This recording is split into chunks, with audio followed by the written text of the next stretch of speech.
বিসমিল্লাহির রহমানির রহিম। Hello viewers, নিয়ে আসলাম দেশাল মুরগির মাংস রান্নার রেসিপি আপনাদের মাঝে শেয়ার করে দিব। যাই বলেন কেন না কেন, দেশাল মুরগির মাংস অল্প একটু নিয়ে ঝোল দিয়ে এক প্লেট ভাত খেয়ে ফেলা যায়, কি বলেন আপনারা? কারণ এটার মধ্যে কোনো ফরমালিন মানে কোনো মেডিসিন জাতীয় কোনো খাবার থাকে না, একদম পিওর অরিজিনাল।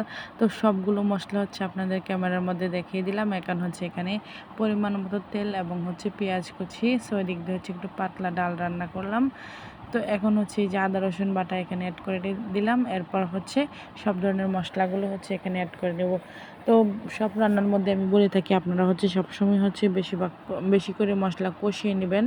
সো আমার মশলাটা কষাইতে কষাইতে আমি অন্য একটা কাজ করছিলাম। সো এদিক দিয়ে রান্নাটা মানে মশলা কষানো হয়ে গেছে এবং মুরগিটা অ্যাড করে নেওয়া হয়ে গেছে। আজকে দেশাল মুরগিটা এনে দিয়েছে, বাড়ি থেকে নিয়ে আসছে আমার আম্মা, আমার শাশুড়ি মা আসছে দেখে, এই জন্য। তো এগুলো অনেক কিছুই নিয়ে আসছে, পুকুরের মাছ, দেশাল মাছ, তারপর দেশাল মুরগি এবং গরুর মাংস, এগুলো নিয়ে আসছে। তো আবার চলেও গেছে। তো যাই হোক, আমার শাশুড়ি অনেকটা অসুস্থ, যার জন্য এখন যাবে না, ওনাকে নিতে আসছিল, পরে যাবে। তো যাই হোক, এদিক দিয়ে এই যে মাছগুলো মাংসগুলো যে এখন সুন্দরভাবে কষিয়ে নিচ্ছি পানি দিয়ে। দেখেন মানে কষানোটা কালারটা কত চমৎকার আসছে। আসলে রান্নাটা করার সময় পুরাটা রান্নাই আমার শাশুড়ি করেছে এবং এই যে গরম মশলা দিয়ে দিয়েছি এখানে। তো আমি ওনাকে সব কিছু আগিয়ে দিয়েছি, হেল্প করেছি। সো ওনার কাছে মনে হয়েছে যে উনি নিজে হাতে রান্না করবে। হয় না যে আমরা বউরা রান্না করলে আসলে ওনার হাতের রান্নাই অনেকটা মজা হয়, টেস্ট হয়। এখন একটু আলু এখানে অ্যাড করে নিয়েছি। তো তারপর ঝোলের পানি দিয়ে তারপর চলে গেছে। আর ঝোলের জন্য যে পানিটা আমি ব্যবহার করেছি, এটা গরম পানি করে নিয়েছিলাম। তো আমি একটু পরপর ভিডিও করার জন্য ভিডিও শট নিতে গেলে তো অবশ্যই রান্নার কাছে যেতে হয়।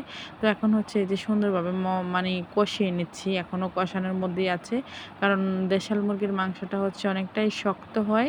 সো শক্ত মাংসটা একদম কষিয়ে নিচ্ছি। সো কষিয়ে নেওয়া হয়ে গেলে তারপর আমি গরম পানি, আলাদা একটা হাঁড়িতে গরম পানি হওয়ার জন্য অন্য চুলায় ধরিয়ে দিয়েছি।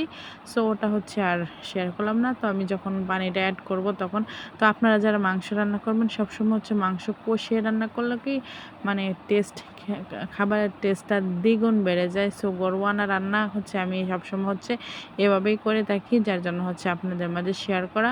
আর ভালো লাগলে আমার পাশে থাকবেন এবং লাইক কমেন্ট শেয়ার করবেন। তো এই যে এখন যে গরম পানিটা এখানে অ্যাড করে নিচ্ছি এবং লাস্টে জাস্ট একটু জিরে গুঁড়ো অ্যাড করে নেব এবং এখানে আমি চেক করে নেব লবণটা হয়েছে নাকি।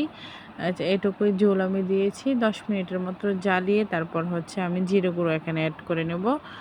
তো ভিডিওটা একটু লং হয়ে গেছে। তো যাই হোক, ভিডিও যেহেতু মাংস রান্না এবং কালারটাও জোস চমৎকার আসছে, খেতেও কিন্তু মাশাআল্লাহ অনেক সুস্বাদু হয়েছিল। দেশাল মুরগি এবং মায়ের হাতের বলে কথায় মানে থাকে, মায়া, মমতা এবং ভালোবাসা সব কিছুই থাকে।